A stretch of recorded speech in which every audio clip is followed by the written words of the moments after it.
Good morning and welcome back to the Existential Healer. This is the Existential Healer podcast, and today I've brought another collective reading to you. Today's theme is school. Examine your beliefs about being tested. I pulled a few cards this morning off camera just because I didn't really know what to do with you guys today, and I got a really awesome message about just continuing our conversation a little bit from yesterday into today. And sorry, that's Ellie. Examining our beliefs about being tested. And I mentioned it slightly yesterday, just talking about how our soul picks certain experiences for certain reasons. So developing the perspective of this is happening for me, not to me, is much easier when you're connected to your soul and your soul plan and your soul family, because there's just a lot, there's better reasonings for certain things, including trauma, heartbreak, loss, grief, fear. So I think that Spirit just wanted me to kind of expand on that with you guys today. So I don't know why Ellie's being so obnoxious today. Can you lay down? Come on. Get in your bed. So I pulled some tarot cards as well, off camera, and I'm going to flip them as we go just to see different lessons that we are experiencing right now, but not really recognizing that we're being tested, okay? That these are parts of our soul plan. Yeah, okay, so we're just gonna get into it. So the first card is Death. Now, Death is one of my favorite tarot cards whenever I pull it, just because it's such an empowering transformation, whether it's ultimate actual death and you're experiencing death of loved ones, death of family members, death of friends. It's kind of a crazy world right now, and death happens in a lot of different ways. But a lot of us sign contracts with others to experience the loss of someone, especially when in a previous life we may have taken them for granted or taken someone for granted, and now we need to understand the point of losing someone or not being so fortunate to take someone for granted.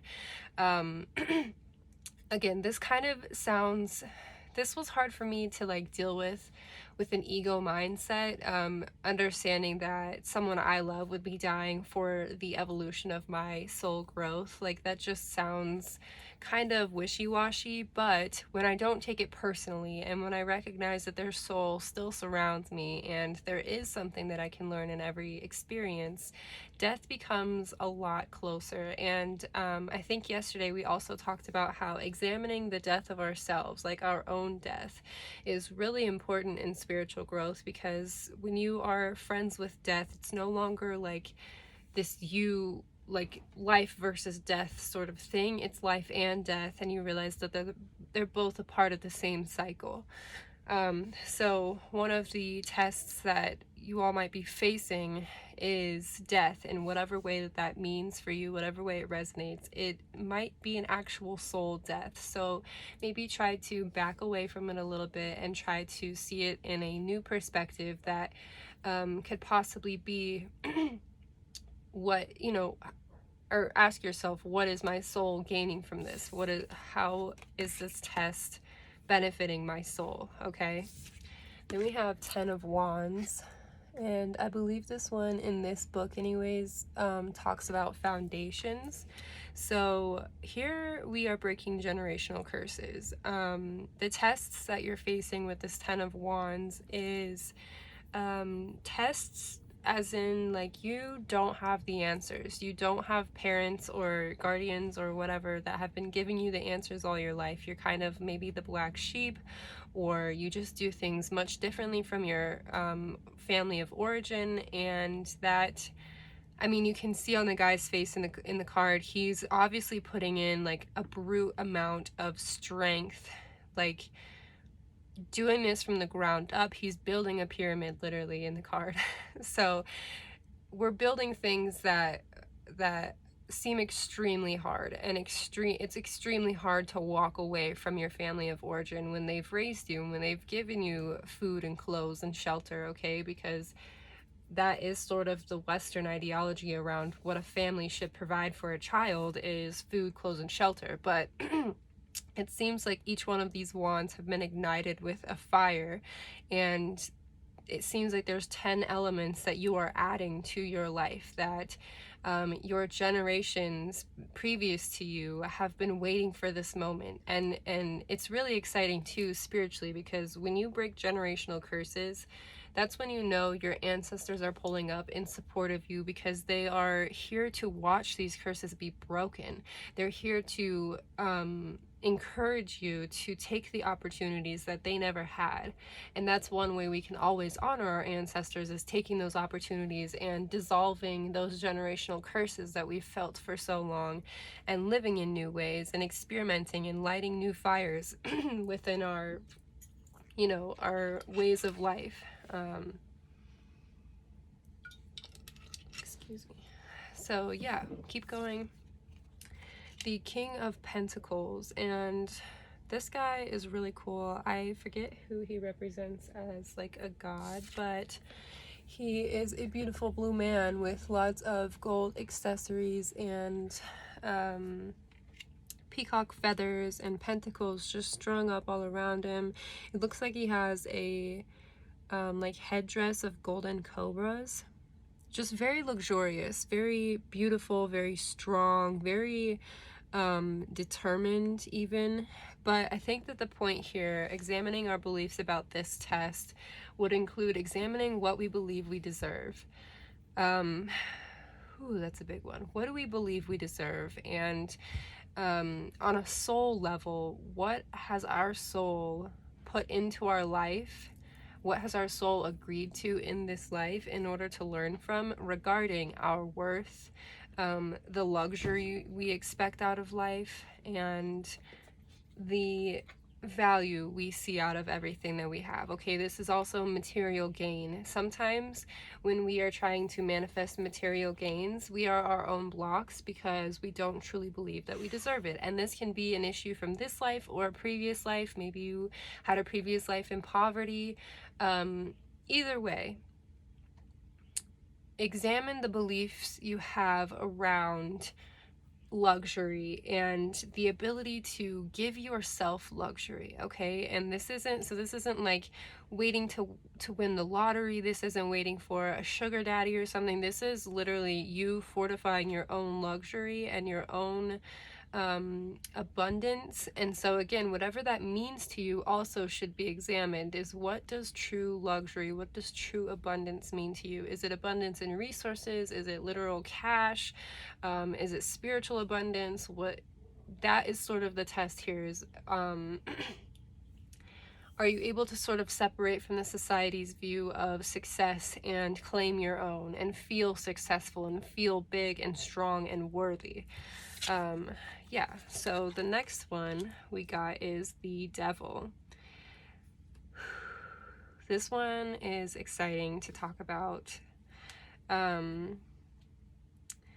Devil comes up under school to examine the beliefs that you are being tested. Yeah, so the Devil is here for any low vibrational experiences you've had. Specifically coming up is mental illness and mental health. And if this one is hard for you to listen to, I once again, for the third day in a row, I will recommend this book, The Wisdom of Souls, because I recently got to a new point in my own depression where I realize that I'm experiencing it for a certain reason, that my depression highlights for me the places in my life that I have abandoned myself, whether it was on purpose or unconsciously. There were certain times in my childhood especially where I had to abandon myself in order to survive my environment. So I now, being a young adult, my depression sort of ails me, and it's because I'm not aligning with my beliefs, with the things that have been sort of nailed into me or drilled into me. I disalign with them so much that I become depressed, and I don't know how to get over that hump. But all of these sort of connect, all of these tests connect, because it all kind of falls back on my worthiness and my ability to look past my family trauma, my generational curses, and to accept death as a positive experience or a positive occurrence in this lifetime. So they all kind of connect, but the devil is pointing out what our beliefs surrounding our mental illness is, because once again, societally, we have formed this relationship with mental illness to be a weakness, to be something that doesn't get talked about, something that is not something to be proud of. And not saying that I'm necessarily proud of my depression, but I've built this relationship with my depression that anytime I feel those feelings coming on, you know what I'm talking about if you struggle with mental illness, even if it's anxiety. When you feel your mental illness sort of like reaching around the corner, it's a certain feeling. And every time now that I've been able to test my beliefs, examine my beliefs surrounding my mental illness, I've been able to understand that it's coming out for a reason, and there's a part of me that I'm ignoring, or there's a part of me that is unsatisfied with how I'm living, how I'm going about a certain issue in my life. It just, my soul is not resonating with my physical self. And for that, I'm thankful, because now I can understand that there's something that I can do. I'm not just depressed endlessly and with no cure, okay? And I'm not saying that there is a cure to mental illness. It's just that mental illness can provide us with certain answers sometimes as well, and it's worth being examined. And then 10 of Swords, okay?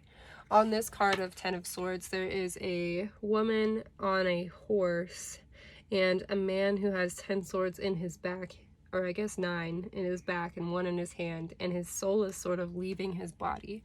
So this can mean astral realm, this can mean dreams, but I think that this also means death once again.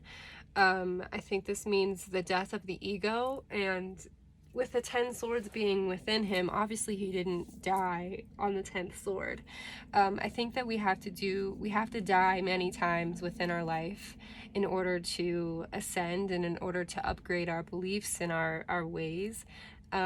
So ego death is sort of what's being tested right now. Can you put your ego to death? Can you put your ego to rest in order for your soul's evolution? That's another test that's coming up for you.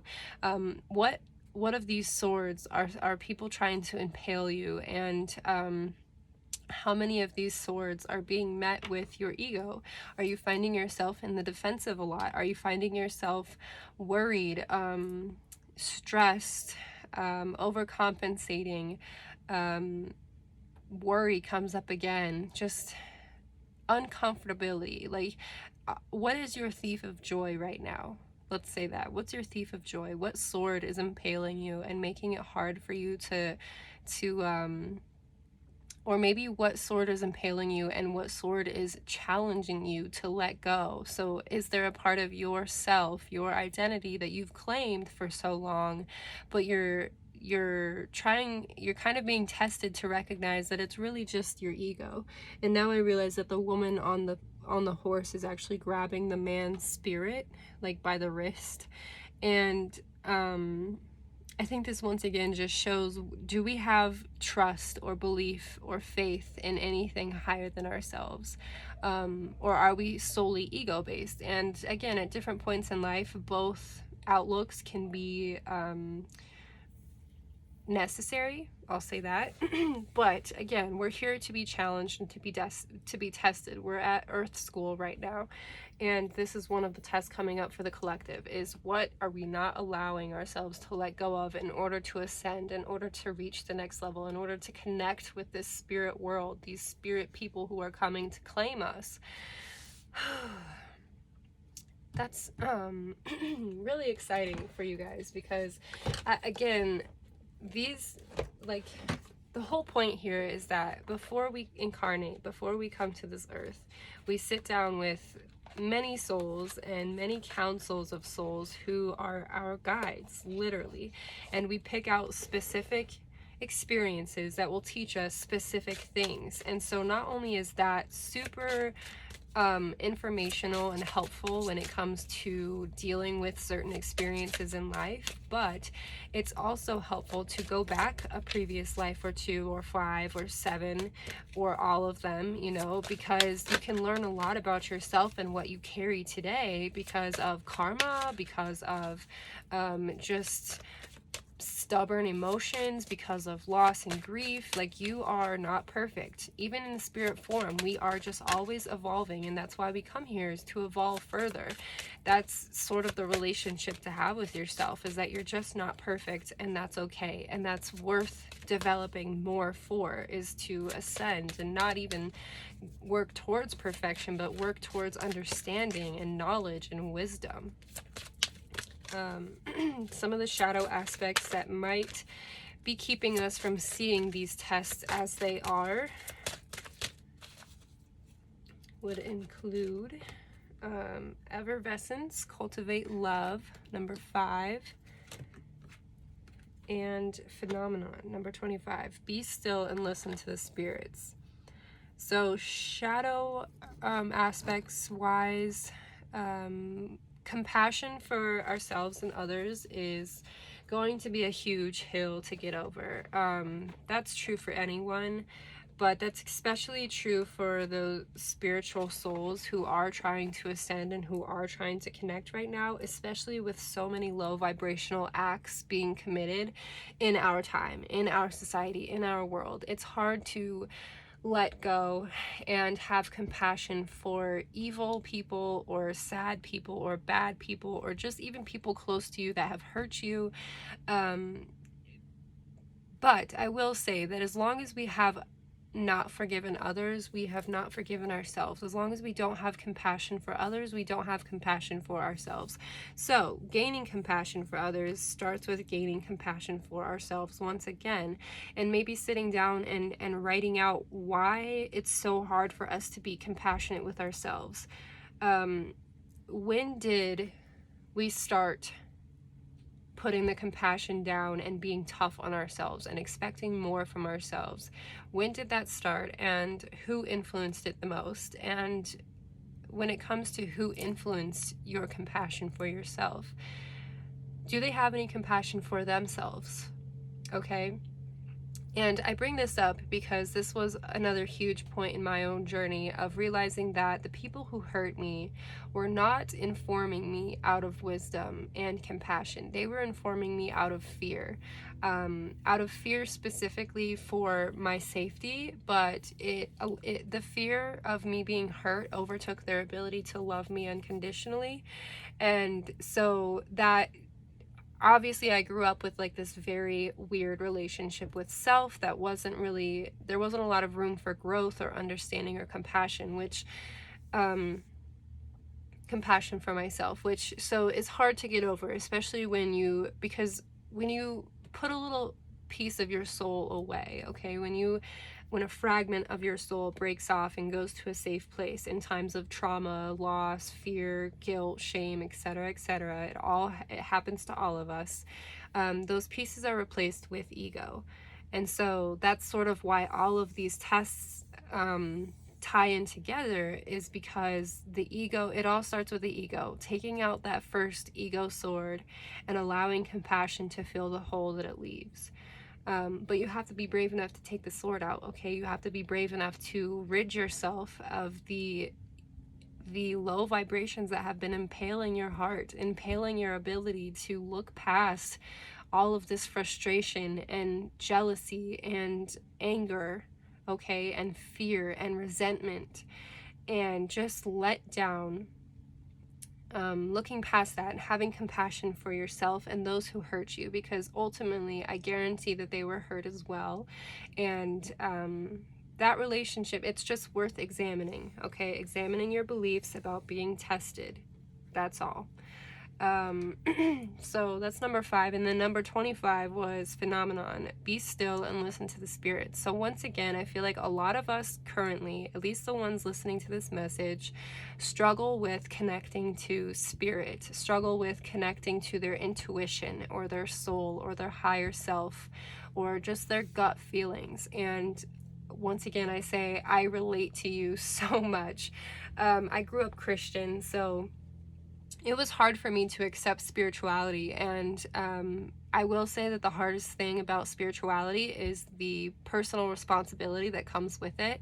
I felt like in religion, there was a lot of excuses for behaviors, and I was able to be more complacent. But now that I'm being spiritually led and my faith resides in spirituality, everything is sort of on my shoulders to connect, to ask for guidance, to ask for the perspective to come to me, to ask for the dreams that would help me.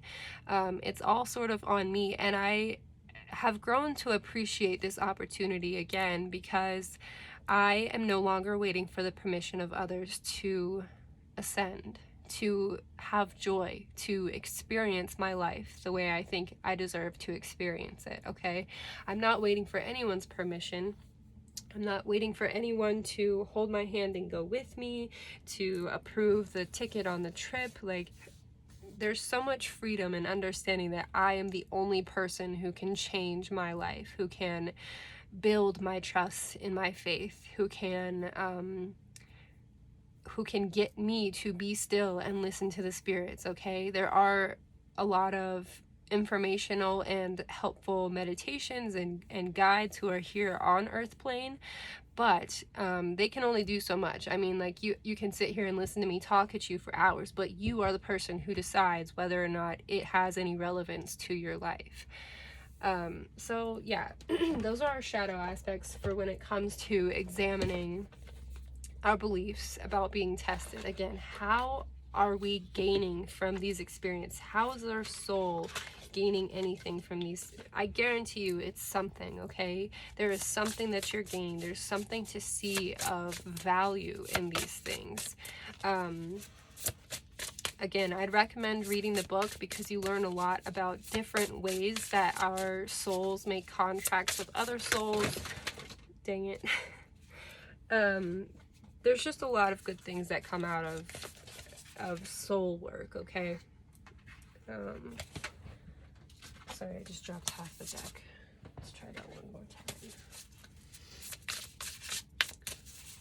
Yeah, but this is a really good reading. I'm really excited about this one for you guys.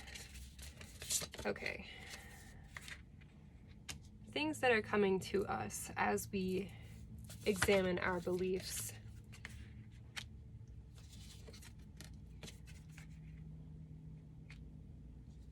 Okay, so we have flow, divine abundance, and grounded. And self-love is on the bottom, so I think I'm just going to keep it because it's relevant to what we're talking about. So I'm going to start with flow. It says, allow me, divine, to move with flow and respond with calmness and peace. This has a bunch of dolphins on the card as well if you're not watching on YouTube. This is really cool because it fell right under death and the Ten of Wands and the effervescence or the cultivation of love. So being able to flow through life is the ability to not hold on to any expectations, to not hold on to any pre-written or scripted experiences. You are allowing what wants to come into your life to come, and what needs to leave to leave. Examining your beliefs will allow you to experience more flow, okay? So if flow is hard for you, makes sense, that's fine. I was a very logical and think about everything sort of person. I still am, okay? Don't get me wrong, it didn't change overnight, but I'm able to enact or engage with my ability to flow when I feel like it is needed more and when I am being a little resistant in the flow. It's all about awareness. The second one we're receiving in examining our beliefs is divine abundance, okay? And once again, we have this Hindu goddess, and she has two white elephants on either side of her, and plenty of offerings in front of her, a beautiful like mandala behind her, lots of colors, lots of just, it gives me creativity. The quote says, "You were born to align with love's will. Follow the Tao and serve something beyond the ego. Learn to be abundance, not chase it." Okay, so this is really cool because it fell right underneath the King of Pentacles. So once again, we are examining our belief about what we deserve in life. What does that look like? And again, also too, what is motivating our actions towards abundance and towards luxury? Do we just want to have the fanciest, shiniest stuff? Or are we gaining resources for certain reasons? And again, it's fine to want material things. It's fine to manifest material things. But are you doing it to serve the ego, or are you doing it to serve the heart? Okay? Are you acting out of love or out of ego? And are you chasing it? Is abundance something that is taking up so much of your thought, your life, your time, that you don't have time to feel the abundance that you have otherwise? Okay, are you able to recognize abundance outside of material gain? And then the third one we got is grounded. Once again, we have a white cow with a little green bird and an orange bird on his head. On her head, maybe. I'm not sure. I don't know how to tell the gender. Oh, I guess it doesn't have horns. Anyways, a lot of pink butterflies in the background. Many of the most evolved beings on Earth are regular folks living with joy, dignity, and courage. And that is ultimately, like, okay, so that's cool too, because it fell right underneath the devil. And the devil was telling us about low vibrational energies and how to avoid them. How to avoid them is literally to live with joy, dignity, and courage. That's all that matters. Like for me, in the beginning of my spiritual journey, I really wanted to start all these businesses and do all these things and heal the world. And then I realized that the world is healing itself. The world is on its own path. Everyone's on their own path. And no matter how many resources I give, I'm once again only in control of my own path. So obviously I'm still here doing these readings and working towards my passion, but I really just love doing readings and hearing myself talk for the most part. But either way, it's coming from a place of joy and dignity and courage instead of a place of I need to heal the world, this is my responsibility. I'm no longer working out of ego or low vibrational energies or fear of low vibrational energies. I am grounded in all of my actions. That's the difference. And I know that I talk about myself a lot, but I just kind of like to relate it to a real experience instead of saying, yeah, you just have to live out of joy and dignity and courage and leaving you with that. Yeah. The last card we got with what we'll be receiving as we examine our beliefs is self-love. And it says, "Let the wall fall that separates me from my own vulnerable inner child. I long to take care of myself like never before." That's awesome. That's super intense. Because again, when we examine our beliefs and we come back to what we deserve and who we are without the pressures of the people who formed us, we are so much more. And I don't say that to discount anyone's parents or anyone's guardians or anyone's experience. The truth of the matter is that our parents bring us to life. They bring us into this world, and for that we can be thankful.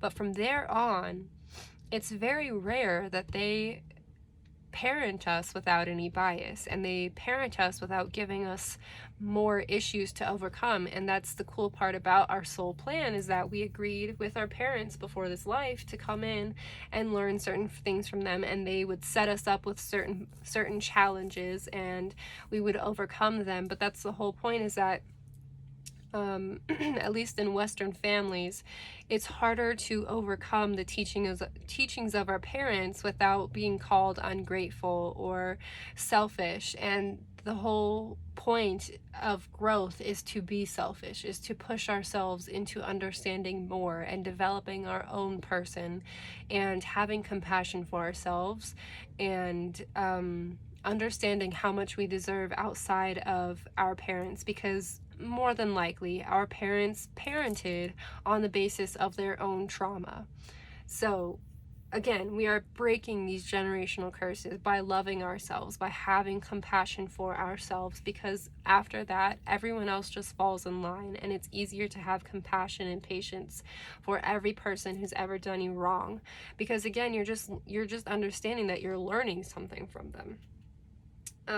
This is a really cool experience, a really exciting time for you, because you are evolving so quickly, so much so that within the year, or whatever your timeline really is, but soon you will be able to experience life completely through joy, okay? You will have no more setbacks, no more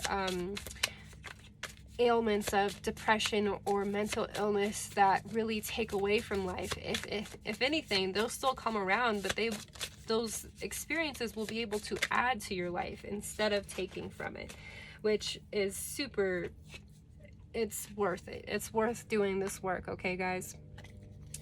So one last message from the universe, just piece of advice. It says, stand in the garden and be thought-free just for a moment, okay? So I think that getting back to our nature, getting back to just experiencing life, there is nothing that you need to accomplish, okay? There is nothing that you need to do in this life other than experience it and feel your feelings. Feel the hurt that has been provided to you, because it will give you a lot of insight on who you are, where you are as a soul, and where you're going, and the power that you have in this entire experience. So with that being said, thank you so much for being here. I will link the book I've been talking about once again in the description. If you'd like to see the cards that we're talking about, you can watch it on YouTube. If you want a personal reading, or you just want to send a comment or a request for one of our collective readings, feel free to go to my website and email me. Yeah, I really hope to connect with a few of you soon. Enjoy your day. I love you all.